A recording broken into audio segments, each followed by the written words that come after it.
Hello guys, mabuhay! Today magluluto tayo ng leftover na lechong manok. Gagawin po natin siyang lechong paksiw para po hindi masayang. Ito po ang ating mga sangkap na gagamitin.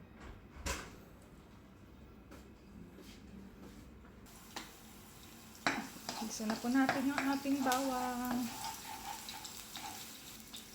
Sinunod na po natin ang ating sibuyas. So naman guys, ang ating leftover na lechon manok.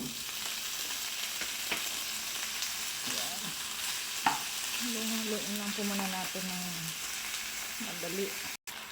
Sunod po natin yung sauce ng ating lechon manok. Then haluin po natin. Mix po natin yan. Then para po masarap, lagyan po natin siya ng dahon ng laurel, pamintang durog. Then, lagyan po natin siya ng kaunting suka. Depende po yan sa inyo kung gusto niyo maasim-asim na panlasa. Di po ba? Tsaka, wag po natin munang haluin para maluto po yung suka niya. And then, ayan lang po natin siyang kumulo. Di ba? Hindi sayang yung ating leftover lechon manok.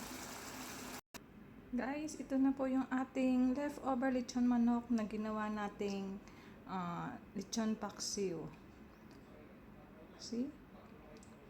Hindi po ba hindi sayang? Makakain pa natin ulit. Paano po yan? Kain na po tayo. Sama-sama po tayong kumain. Thanks for watching. And share, like, and subscribe my channel. God bless all guys.